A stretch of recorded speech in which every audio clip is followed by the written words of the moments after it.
তো আজকে মেন্ডেলিফের পর্যায় সারণী থেকে কিভাবে আধুনিক পর্যায় সারণী এলো তার ব্রিজ আমরা দেখব। তো এই ব্রিজের মেন্ডেলিফ কত সালে দিয়েছিলেন, সালটা একবার খেয়াল করো, 1871 খ্রিস্টাব্দে। মেন্ডেলিফ কত সালে দেন না 1871 খ্রিস্টাব্দে।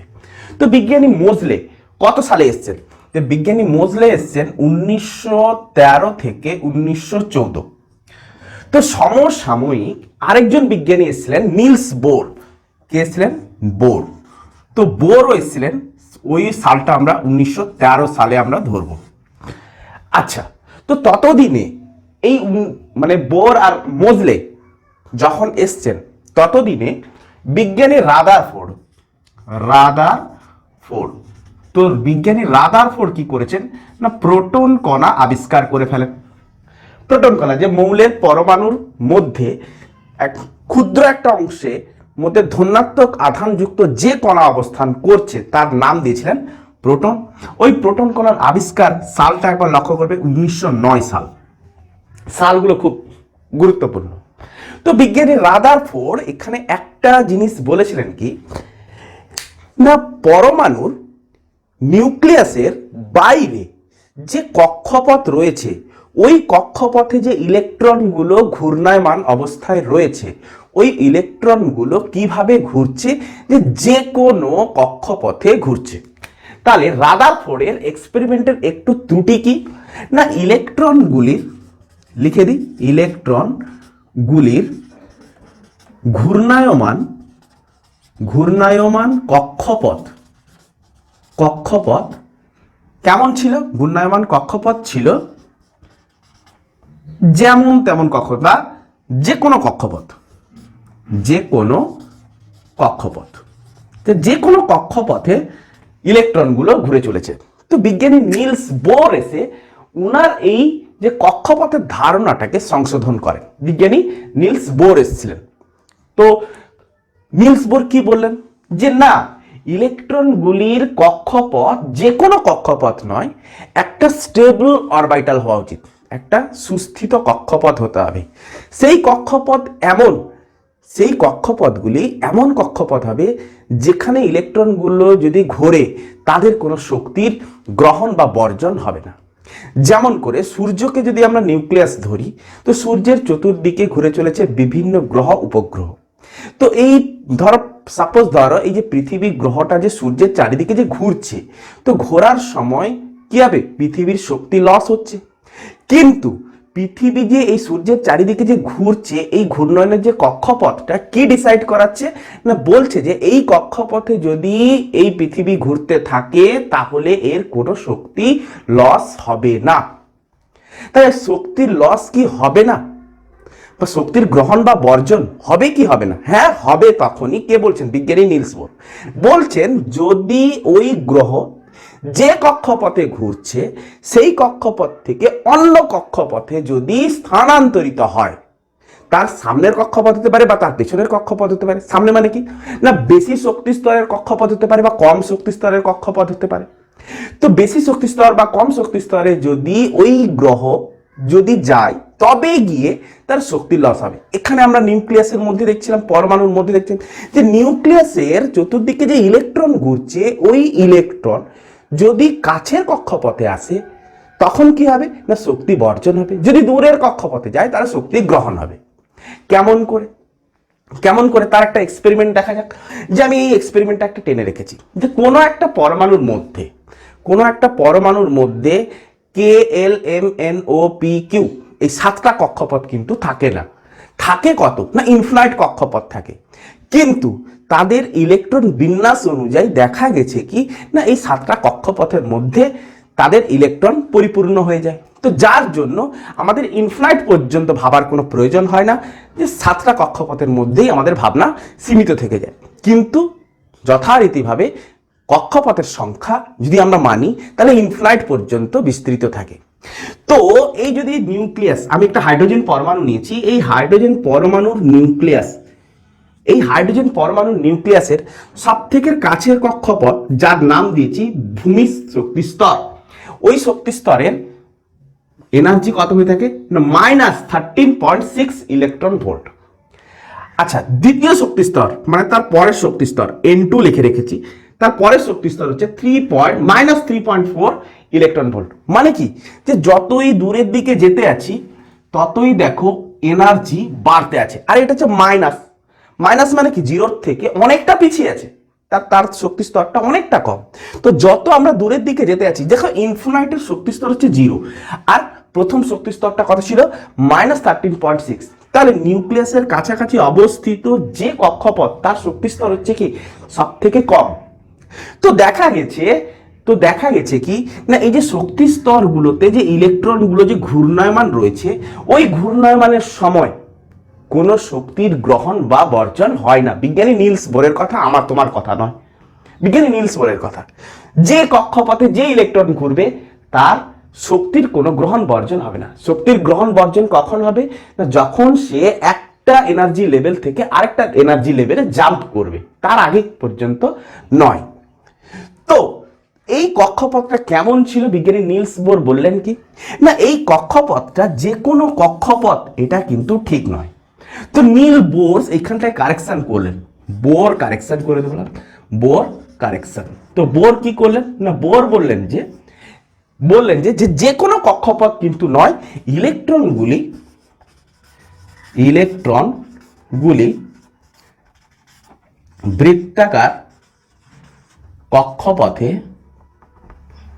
বৃত্তাকার কক্ষপথে নিউক্লিয়াসের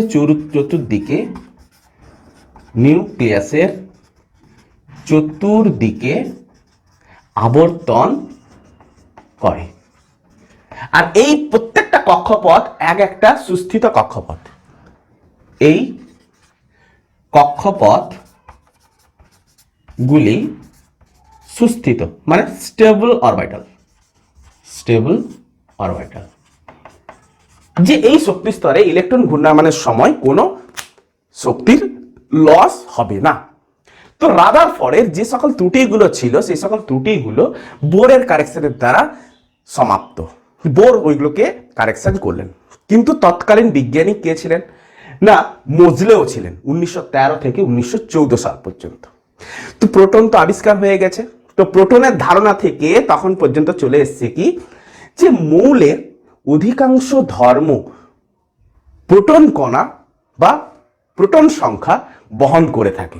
মৌলের অধিকাংশ ধর্ম, কিছু কিছু রাসায়নিক ধর্ম বহন করে থাকে। তো বিজ্ঞানী মোজলে তিনি এসে কি করলেন না, তিনি এসে বললেন, একটা এক্সপেরিমেন্ট করলেন। এরকম একটা এক্সপেরিমেন্ট, একটা সিম্পলিফিকেশন আমি করেছি এক্সপেরিমেন্টটা, যে এপাশে ক্যাথোড আর এটা হচ্ছে অ্যানোড। অ্যানোডে কি করেছেন না, যে পদার্থটা উপরে এক্সপেরিমেন্ট করবেন সেই পদার্থটাকে অ্যানোডে রেখেছেন। তো অ্যানোডে রাখতে কি হয়েছে, আমি এই যে স্কেচটা বানিয়েছি, এই স্কেচটা বানানোর একটা কারণ আছে, যে আমি মোজলের এক্সপেরিমেন্টের পরে এটাকে ডিসকাস করব। কি বলছেন না, বলছেন কি না, এই এখানটা কি রেখেছেন, যে ওই পদার্থটা রেখেছেন। তো ওই পদার্থটার উপরে তিনি কি করেছেন না, তীব্র গতি সম্পন্ন ইলেকট্রন কণা দ্বারা আঘাত করছেন। কে, বিজ্ঞানী মোজলে। এটা মোজলের এক্সপেরিমেন্ট, যে তীব্র গতি সম্পন্ন ইলেকট্রন কণা যদি দ্বারা এই পদার্থের উপরে যদি আমি আঘাত করি, তখন দেখতে পাচ্ছেন যে এক্স রশ্মি সৃষ্টি হচ্ছে। এই এক্স রশ্মিটা কেমন এক্স রশ্মি না, বৈশিষ্ট্যমূলক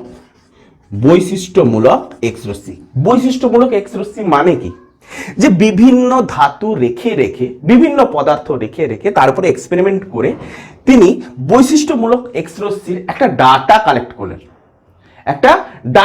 করলেন। তো তিনি বলতে চান বৈশিষ্ট্যমূলক এক্স রশ্মি মানে কি। সাপোজ আমি যেটা বলছিলাম, যে এই হাইড্রোজেন পরমাণুর শক্তি স্তর আমরা তো দেখতে পেলাম, যে প্রত্যেকটা শক্তি স্তর, সাপোজ ধরো আমি যদি এই জায়গাটায় বানাই, তো এটা হচ্ছে যদি N1 হয়, এটা যদি N2 হয়, তাহলে N1 আর N2 কে আমাকে আবার বলার দরকার আছে কি, N1 হচ্ছে প্রথম বা ভূ নিম্নস্থ শক্তি স্তর, আমি লিখে দিই খালি ভূ নিম্নস্থ শক্তি স্তর, যার এনার্জি লেভেল কত, যার এনার্জি লেভেল হচ্ছে -13.6 ইলেকট্রন ভোল্ট। ক্লিয়ার? আচ্ছা, এটা হচ্ছে আমাদের কি, এটা হচ্ছে আমাদের N2, তারপরে থাকছে N3, তারপরে থাকছে N4, তারপরে থাকছে N5। N5 না করে আমি একটু দূরের দিকে নিয়ে আমি ইনফিনাইটটা বানিয়ে নিচ্ছি। ধরো এইখানটায় আছে ইনফিনাইট শক্তি স্তর, ইনফিনাইট, যার যার এনার্জি লেভেল কত হয় 0 ইলেকট্রন ভোল্ট। একদম ইনফিনাইটে গিয়ে আমি দেখতে পাবো কি যে ওই শক্তি স্তরের এনার্জি লেভেল কত 0। তো প্রথমটা তো 13.6, দ্বিতীয়টা কত না, দ্বিতীয়টা হচ্ছে আমি ডাটা রেখে দিয়েছি -3.4 ইলেকট্রন ভোল্ট, তৃতীয়টা কত না -1.5 ইলেকট্রন ভোল্ট, চতুর্থটা কত না 0.85 ইলেকট্রন ভোল্ট। তো এবারে বৈশিষ্ট্যমূলক এক্স রশ্মি কোনগুলো, বিজ্ঞানী মোজলে একটা গুরুত্বপূর্ণ তথ্যের উপরে জোর দিলেন যে বৈশিষ্ট্যমূলক এক্স রশ্মি কেবলমাত্র আমাকে নিতে হবে। যে বৈশিষ্ট্যমূলক এক্স রশ্মি হচ্ছে সেগুলো যেগুলো যেগুলো যে ইলেকট্রনগুলো এনার্জি কি করবে বর্জন করবে, এনার্জি কি করবে বর্জন করবে। তাহলে বর্জন কখন করবে, দেখো বর্জন তখনই করবে যখন বেশি শক্তি স্তর থেকে কম শক্তি স্তরের দিকে যখন ইলেকট্রন জাম্প করবে। সাপোজ ধরো দেখো যে প্রথম কক্ষপথটা হচ্ছে -13.6 ইলেকট্রন ভোল্ট, তার পরেরটা হচ্ছে -3.4 ইলেকট্রন ভোল্ট, তার পরেরটা হচ্ছে -1.5 ইলেকট্রন ভোল্ট। ক্লিয়ার? আচ্ছা, তো কোনো একটা ইলেকট্রন যদি -3.4 ইলেকট্রন ভোল্ট যে কক্ষপথটা মানে দ্বিতীয়টাতে যদি ঘুরতে থাকে, এবারে ওই ইলেকট্রনটাকে যদি দূরের কক্ষপথে যেতে হয়, তাহলে দূরের কক্ষপথটা হচ্ছে কত না -1.5, তাহলে -1.5টা ডেফিনেটলি -3.4 ইলেকট্রন ভোল্টের তুলনায় বেশি। তাহলে এই ইলেকট্রনটাকে যদি -1.5 ইলেকট্রন ভোল্টে যেতে হয়, তাহলে ওই শক্তি স্তরটা যে পরিমাণ, ওই শক্তি স্তরের ভ্যালুটা যে পরিমাণ যে -1.5, তাহলে ওই ইলেকট্রনটার এনার্জি লেভেল ওই পরিমাণ হলে পরে কত না -1.5 ইলেকট্রন ভোল্ট হলে পরে সে ওই লেভেলে পৌঁছাতে পারবে। যদি তার থেকে বেশি হয় তাও হবে না, তার থেকে কম হলে তাও হবে না। তাহলে সেই শক্তি স্তরের জন্য ইলেকট্রনটাকে সেই পরিমাণ শক্তি অর্জন করতে হবে। তাহলে -3.4 ইলেকট্রন ভোল্টের তুলনায় -1.5 ইলেকট্রন ভোল্ট যদি বেশি হয়, তাহলে ওই ইলেকট্রনটাকে শক্তি গ্রহণ করে বা যেখান থেকে হোক কালেক্ট করে তাকে কি করতে হবে, ওই দূরের কক্ষপথে যেতে হবে। তাহলে দূরের কক্ষপথটায় যদি যেতে হয় তাকে তাহলে কি করতে হচ্ছে, শক্তি গ্রহণ করতে হচ্ছে। যদি কাছেরটা আসতে হতো, কাছেরটা যে -3.4 ইলেকট্রন ভোল্ট থেকে -13.6 ইলেকট্রন ভোল্টে যদি ইলেকট্রনটা আসতো, তাহলে কি করতে হতো না -3.4 এর থেকে -13.6 ইলেকট্রন ভোল্ট যথারীতিভাবে অনেক কম শক্তি স্তরের লেভেল। তাহলে বেশি শক্তি স্তর থেকে কম শক্তি স্তরে যদি আসতে হয়, তাহলে সেই কক্ষপথে ইলেকট্রনটাকে সেই এনার্জি গ্রহণ করতে হবে বা সেই এনার্জি রাখতে হবে। তখন সে কি করবে না কিছু পরিমাণ শক্তি বর্জন করে দেবে। তাহলে বেশি শক্তি স্তর থেকে যখন কম শক্তি স্তরে আসছে তখন সে শক্তি বর্জন করছে।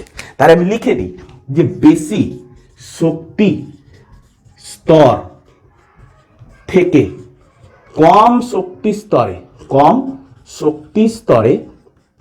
ইলেকট্রনকে আসতে আমি লিখবো না জাম্প করলে, ইলেকট্রন জাম্প করলে কি করবে না শক্তি বর্জন করে। এর উল্টোটা হচ্ছে কি না কম শক্তি স্তর থেকে বেশি শক্তি স্তরে যদি যেতে হয় ইলেকট্রন গ্রহণ করবে। যেমন করে আমি উদাহরণ নিচ্ছিলাম যে -13.6 ইলেকট্রন ভোল্ট, -3.4 ইলেকট্রন ভোল্ট আর একটা 1.5 ইলেকট্রন ভোল্ট মাইনাস। তাহলে কোন একটা ইলেকট্রন যদি এটা হচ্ছে N1, এটা হচ্ছে কি N2, এটা হচ্ছে N3, তাহলে N2 থেকে কোন একটা ইলেকট্রন যদি বেশি শক্তি স্তরে যদি যায় তখন তাকে কি করতে হবে শক্তি গ্রহণ করতে হবে। যদি কোন একটা ইলেকট্রন N1 এ আসে মানে কম শক্তি স্তরে আসে, তাকে তাহলে কি করতে হবে শক্তি বর্জন করতে হবে। সিম্পল জিনিস। তাহলে শক্তি বর্জনটাই হচ্ছে কি না যে শক্তি বর্জনটাই হচ্ছে বৈশিষ্ট্যমূলক এক্স রশ্মি। কিন্তু তা সত্ত্বেও তিনি এই বৈশিষ্ট্যমূলক এক্স রশ্মি বিভিন্ন টাইপের হয়ে থাকে, তিনি কেবলমাত্র কে আলফা এই প্রকার বৈশিষ্ট্যমূলক এক্স রশ্মিকেই একসেপ্ট করেন। তাহলে কে আলফা জিনিসটা আছে কি, সাপোজ ধরো দ্বিতীয় কক্ষপথ থেকে প্রথম কক্ষপথে যদি ইলেকট্রন আসে তাহলে কি করতে হবে শক্তি তাকে বর্জন করতে হবে। তো দ্বিতীয় কক্ষপথ থেকে যদি প্রথম কক্ষপথে আসে তখন তাকে আমরা বলবো কে আলফা। তো তৃতীয় কক্ষপথ থেকেও তো প্রথম কক্ষপথে আসতে পারে, তখন তাকে আমরা বলবো কে বিটা। আবার চতুর্থ কক্ষপথ থেকেও যদি প্রথম কক্ষপথে আসতে পারে তাকে আমরা বলবো কে গামা। ফোর্থ থেকে এলে কে ডেল্টা। এমনি করে দ্বিতীয় কক্ষপথেও আসতে পারে। তো দ্বিতীয় কক্ষপথে এই কক্ষপথে যদি তার পরের কক্ষপথটা থেকে আসে তখন তাকে আমরা বলবো এল আলফা, তার থেকে দূরের কক্ষপথটাকে আমরা বলবো এল বিটা, তার থেকে দূরেরটাকে আমরা বলবো এল গামা, এমনি করে আসবে। তাহলে কে আলফা হচ্ছে কোনগুলো, যে ভূ নিম্নস্থ শক্তি স্তরে ইলেকট্রনকে আসতে হবে তার পরবর্তী কক্ষপথ থেকে। তাহলে সেকেন্ড কক্ষপথ থেকে ভূ নিম্নস্থ কক্ষপথে যখন ইলেকট্রন জাম্প করবে তখন যে শক্তিটা কেবলমাত্র কে আলফা, কে বিটা, কে গামা এগুলো কোনো কিছু নেওয়া যাবে না। তো প্রত্যেকটা পরমাণুর ক্ষেত্রে প্রথম কক্ষপথ, দ্বিতীয় কক্ষপথ, তৃতীয় কক্ষপথ আছে। তাহলে দ্বিতীয় কক্ষপথ থেকে প্রথম কক্ষপথ যেটা হচ্ছে ভূ নিম্নস্থ কক্ষপথ, তাহলে দ্বিতীয় কক্ষপথ থেকে প্রথম কক্ষপথে যখনই ইলেকট্রন আসবে তখন সে শক্তি বর্জন করবে। তাহলে প্রত্যেকটা পরমাণুর ক্ষেত্রে কে আলফা তিনি কালেক্ট করলেন। তাহলে তিনি কালেক্ট করলেন কে আলফা, তিনি কি করলেন কালেক্ট করলেন কে বিজ্ঞানী মোজলে। তো বিজ্ঞানী মোজলে কে আলফা কালেক্ট করতে যে প্রত্যেকটা পরমাণুর এই কে আলফা দ্বারা তিনি কি পেলেন না, তিনি পেলেন কি না তাদের কম্পাঙ্ক বার করলেন। কি বার করলেন না তাদের কম্পাঙ্ক। তো কম্পাঙ্ক নির্ণয় করলেন।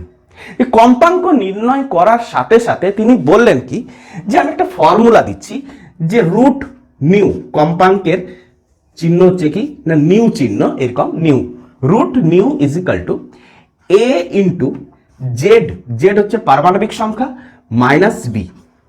যে এই ফর্মুলা ওয়াইজ যদি আমি বসাই তাহলে ওই মৌলের পারমাণবিক সংখ্যা জেড আমরা পেয়ে যাব। এ আর বি হচ্ছে কি না এ বি হচ্ছে ধ্রুবক, যে প্রত্যেকটা পদার্থের ক্ষেত্রে এই এ বির মান কিন্তু একই ধ্রুবক। এর মান কত হয় না তিনি বললেন এই এর মান কত না 5 × 10⁻⁷, আর বি এর মান কত, বি এর মান হচ্ছে 1.394, এইরকম সামথিং 1.394। তো এ আর বি হচ্ছে একটা ধ্রুবক সংখ্যা, এই ধ্রুবক সংখ্যা অনুযায়ী প্রত্যেকটা মৌলের মানকে যদি আমি বসাই, আর গামা তো আমি অলরেডি পাবো। গামা কিভাবে পাবো না ওই পদার্থটাকে রাখবো, রাখলে কি হবে যে এখান থেকে ইলেকট্রন কণার স্রোত হবে। তো ইলেকট্রন কণার স্রোতের ফলে এক্স রশ্মির আমরা একটা কি পাবো ওয়েভলেন্থ পাবো, ল্যামডা পাবো। তাহলে ল্যামডা যদি পাই তাহলে ল্যামডা ইকুয়ালস টু কি হয়ে থাকে, ল্যামডা ইকুয়ালস টু কি হয়ে থাকে সি বাই নিউ। তাহলে ল্যামডা ইকুয়ালস টু কি হয়ে থাকে না সি বাই নিউ। তাহলে এখান থেকে আমরা কি বলতে পারি যে nu equals to c by lambda. যে এই ফর্মুলা থেকে তাহলে কিন্তু আমি তার কম্পাঙ্ক বার করতে পারবো। কম্পাঙ্কের ভ্যালু আমি বসিয়ে যদি দিই তাহলে কিন্তু আমাদের এক্সপেরিমেন্ট রেডি। তাহলে আমাদের রেডি, তাহলে আমরা প্রত্যেকের কম্পাঙ্ক আমরা পেয়ে যাব। তো তিনি অ্যাট ফার্স্ট কি করেন, এতটুকু বোঝা গেছে। তাহলে আমি এই সাইডটা একটু মুছে দিয়ে একটা এক্সাম্পল নিয়ে কিন্তু আমি বুঝিয়ে দিতে চাই। দেখো আমি এই সাইডটা মুছে দিচ্ছি, এই সাইডটা মুছে দিলাম। আচ্ছা, তো তিনি কি করলেন, সাপোজ ধরো তিনি কি করলেন না অ্যালুমিনিয়াম আর জিঙ্ক এই দুটো মেটালের উপরে এক্সপেরিমেন্ট করলেন। যে অ্যালুমিনিয়ামের ক্ষেত্রে ওয়েভলেন্থ ল্যামডা কত পেলেন যে 886 × 10⁻⁻12, 886 × 10⁻⁻12 এত অ্যাংস্ট্রম পেলেন।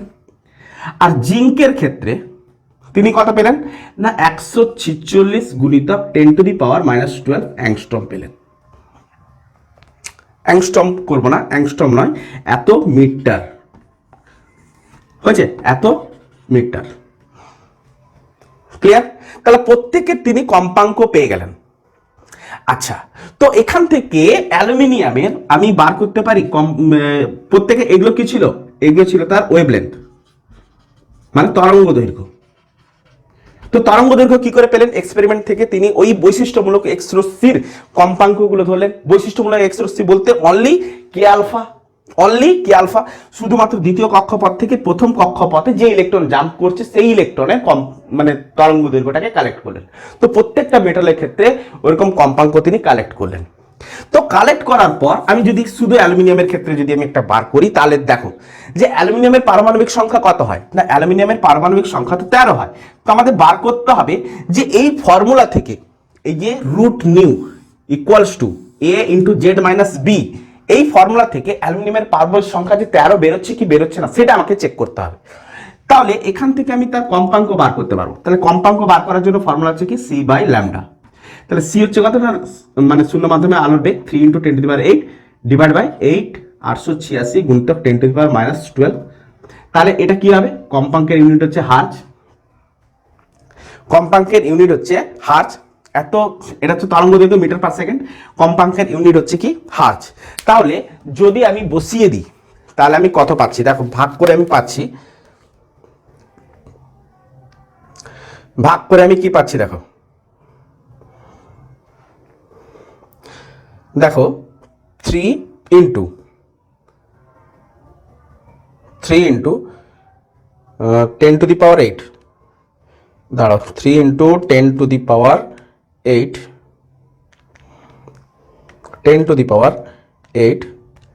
ভাজিতক 886 গুণিতক 10⁻−12 যদি আমরা করি তাহলে কত আসছে না, তার কম্পাঙ্ক আসছে কত না 3.38, এইটুকু রাখলাম, ইন্টু 10⁻17 এত হার্জ। তাহলে কম্পাঙ্ক পেলাম।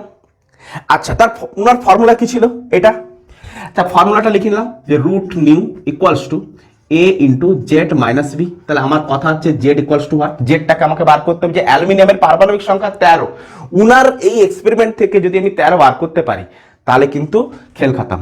তাহলে এবারে তাহলে রুট নিউ আমি যদি করি তাহলে কত আসবে, তাহলে রুট নিউ করলে কত আসবে, আরে এই ভ্যালুটা তো আমরা বসিয়ে দেবো যে 3.38 × 10⁻17 একে যদি রুট করি তাহলে এর ভ্যালুটা কত না, ওই ধ্রুবক সংখ্যার ভ্যালু হচ্ছে 5 × 10⁻7 ব্র্যাকেট দিলাম z -1.394।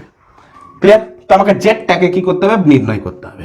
আচ্ছা, রুট করলে কত আসছে না, রুট করলে আসছে 5 8 1 8 9 3 8 4 9 ইকুয়ালস টু 5 × 10⁻7 z -1.394। আচ্ছা, তাহলে এটা তো গুণে আছে, গুণের আকার আছে, এবার সেটা ভাগ হয়ে যাবে, ভাগ হয়ে যাবে, ভাজি তো করে নিলাম 5 × 10⁻7 করলে কত আসছে, আসছে 11.637 ইকুয়ালস টু z -1.394। তাহলে এটাই পাশে কি হবে, প্লাস হবে, প্লাস 1.394 যদি করি তাহলে আসছে কত, z ইকুয়ালস টু 13.031 সামথিং। তাহলে আমি অ্যাপ্রক্স বলতে পারি যে জেড হচ্ছে কত না 13। তো এই ফর্মুলা ধরে আমি কি পেলাম যে প্রত্যেকটা মৌলের পারমাণবিক সংখ্যাকেও আমি ক্যালকুলেট করতে পারলাম। ইভেন এরকম করে আমরা জিঙ্কের ক্ষেত্রে আমরা করতে পারবো। তো জিঙ্কের ক্ষেত্রে তুমি যদি করো তাহলে দেখো, জিঙ্কের ক্ষেত্রে আমরা কত করেছিলাম, জিঙ্ক জেডএন এর ক্ষেত্রে পারমাণবিক সংখ্যা কত হয় 26। তুমি একবার করে দেখো, তার ওয়েভলেন্থ হচ্ছে 146 গুণিতক 10⁻−12। তাহলে এই ফর্মুলা মেনটেন্স করে দেখবে যে জেড ইকুয়াল টু কত আসবে, 26। জেড ইকুয়াল টু কত আসবে, 26। তো এই ফর্মুলা ধরে তিনি প্রত্যেকটা মৌলের পারমাণবিক সংখ্যা হিসেব মতো তিনি নির্ণয় করতে পারলেন। তো এবার প্রত্যেকটা মৌলের এক্সপেরিমেন্ট করে করে করে করে তিনি কি দেখলেন না, ওনার বৈশিষ্ট্যমূলক যে এক্স রশ্মি তার তরঙ্গ দৈর্ঘ্যের বেসিক্সে যদি বৈশিষ্ট্যমূলক এক্স রশ্মির উপরে নির্ভর করে আমি যদি একটা টেবিল সাজাতে পারি তাহলে কিন্তু কোনো ত্রুটি আর থাকবে না। তাহলে বৈশিষ্ট্যমূলক এক্স রশ্মির কম্পাঙ্কের উপরে টেবিল সাজানো কথার অর্থ হচ্ছে কি না, এই পারমাণবিক সংখ্যার উপরে বেস করে টেবিল সাজানো। কেন, ওনার কম্পাঙ্ক তো এই সূত্রকে ফলো করছে এবং ফলো করার ফলে আমি কি দেখতে পাচ্ছি যে সেম টু সেম রেজাল্ট আসছে।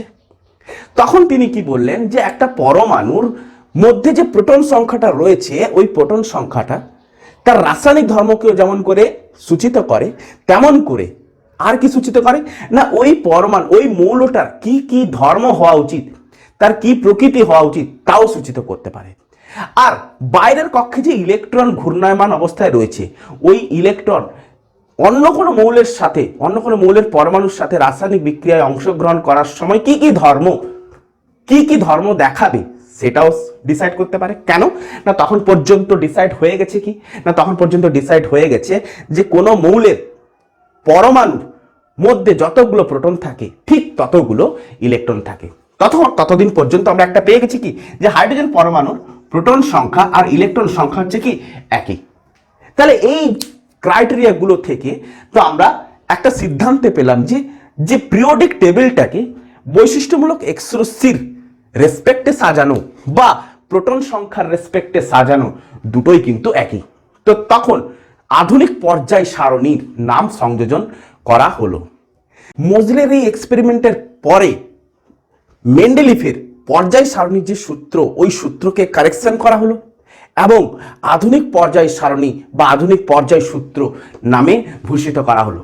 তাহলে এই আধুনিক পর্যায় সূত্রে একটুই খালি চেঞ্জ হয়েছিল। কি চেঞ্জ হয়েছিল? যে বিভিন্ন মৌলের ভৌত ও রাসায়নিক ধর্ম। মেন্ডেলিফ বলেছিলেন পারমাণবিক গুরুত্ব, আধুনিক পর্যায় সারণী কি বলল না পারমাণবিক সংখ্যা বৃদ্ধির সঙ্গে সঙ্গে পর্যায়ক্রমে পুনরাবৃত্ত হয়। শুধু জাস্ট একটা লাইন চেঞ্জ হলো, কি না পারমাণবিক সংখ্যা বৃদ্ধির সঙ্গে সঙ্গে। যে পারমাণবিক সংখ্যা বৃদ্ধির সঙ্গে সঙ্গে হওয়ার মূল উদ্দেশ্য হচ্ছে এই বৈশিষ্ট্যমূলক এক্সরশ্মি পারমাণবিক সংখ্যার সাথে পুরোপুরি সমানুপাতিক। যেমন যেমন বৈশিষ্ট্য প্রত্যেকটা মৌলের যেমন যেমন করে বৈশিষ্ট্যমূলক এক্সরশ্মি যেমন যেমন করে বৃদ্ধি পেতে আছে, তেমন তেমন করে পারমাণবিক সংখ্যাও বৃদ্ধি পেতে আছে। তো এই বৃদ্ধি অনুসারে যদি আমি একটা লেখচিত্র দেখি, তো বিভিন্ন মৌলের উপরে বিজ্ঞানী মোজলে বিভিন্ন মৌলের উপর মোজলে কি করলেন না এক্সপেরিমেন্ট করে দেখলেন যে তাদের পারমাণবিক সংখ্যা এবং তাদের যে কম্পাঙ্কের মধ্যে একটা সম্পর্ক, সেই সম্পর্কটা কি ছিল? এরকমই ছিল।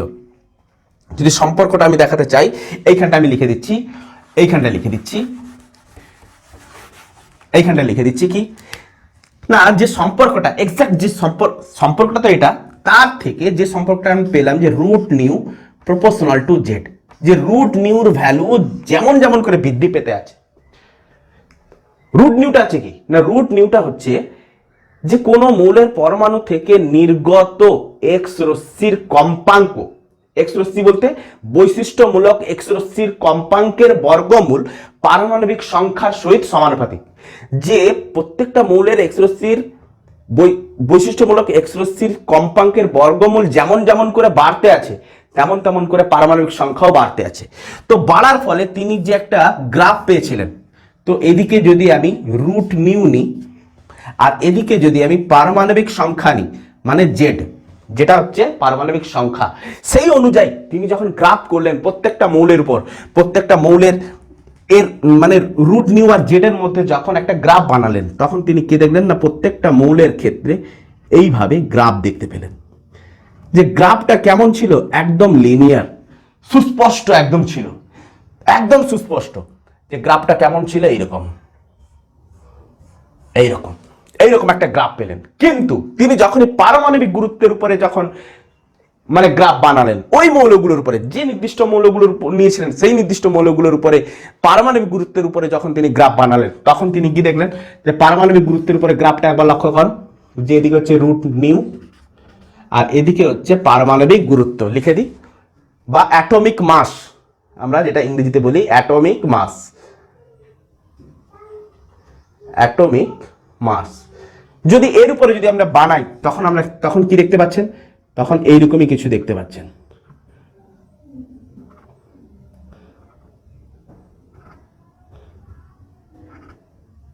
এরকম যে প্রত্যেকটা মৌলের ক্ষেত্রে যদি আমরা স্কেচ বানাই, তাহলে দেখব প্রত্যেকটা মৌলের ক্ষেত্রে গ্রাফগুলো একটা লিনিয়ারিটি মেনটেন করছে না যেমন তেমন খুশি।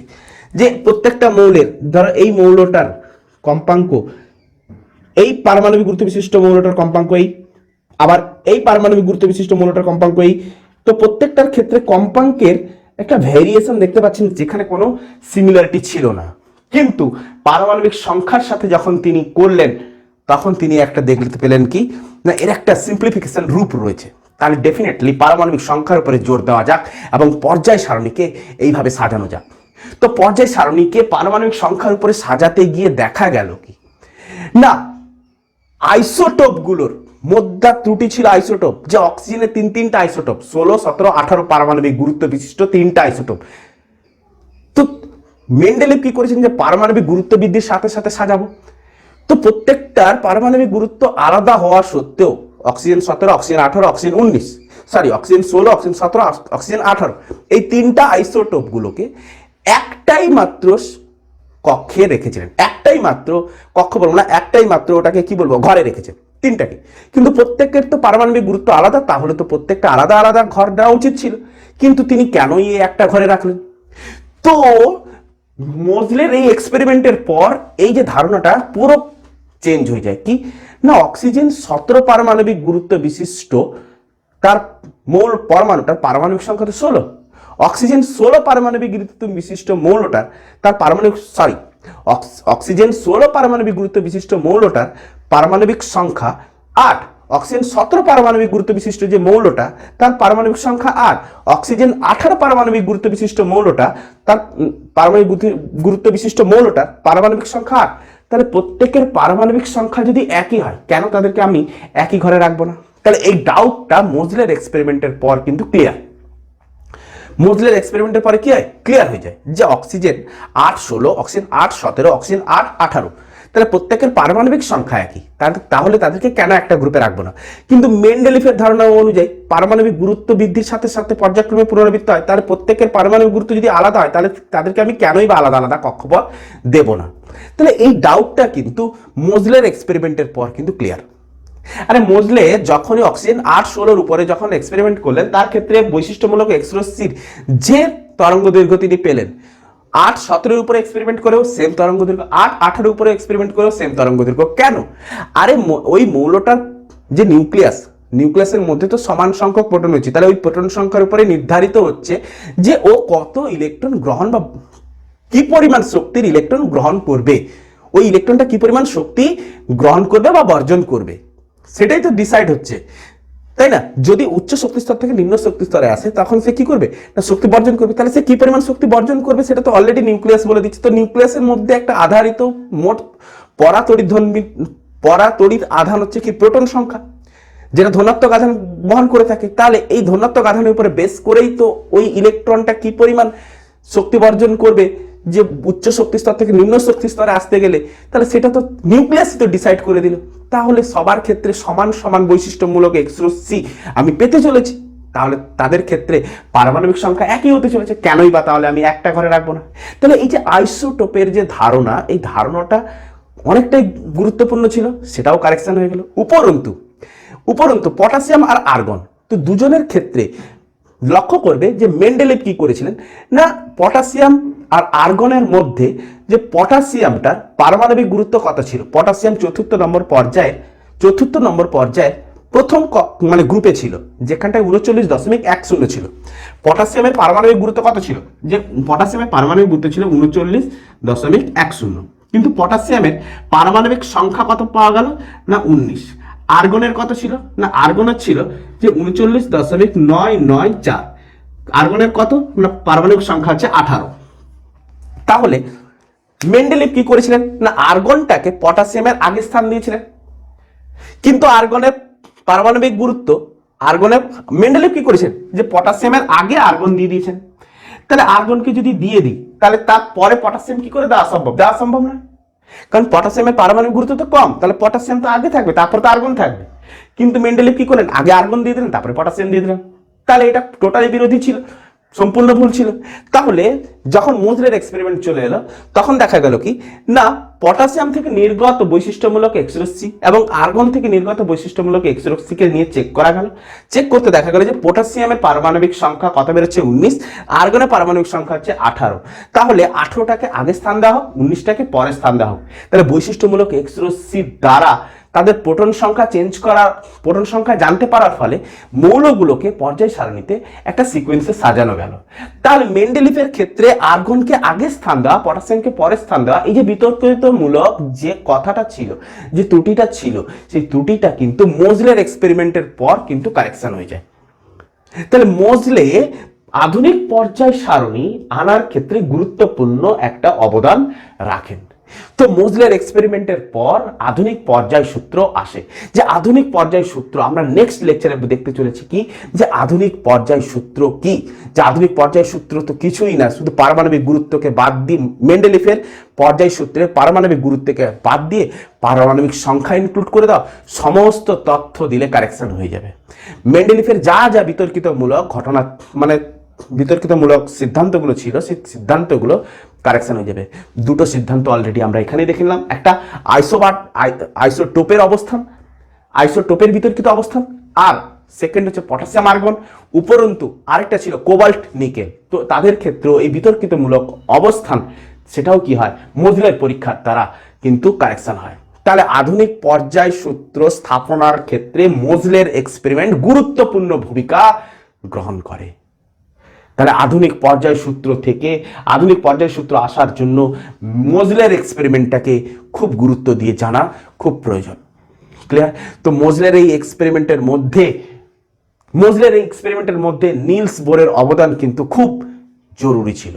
তো নিলস বোর তিনি আধুনিক পর্যায় সারণীতে কি কি ডাটা আর ইনক্লুড করেছিলেন, সেই ডাটা নেক্সট লেকচারে আসতে চলেছে, এবং নেক্সট লেকচারে আসতে চলেছে আধুনিক পর্যায় সারণীর টেবিলের গুরুত্বপূর্ণ তথ্য, তার সাথে সাথে বিভিন্ন শ্রেণী বিভাগ। তো আজকের মতো এতটুকুই থাকলো।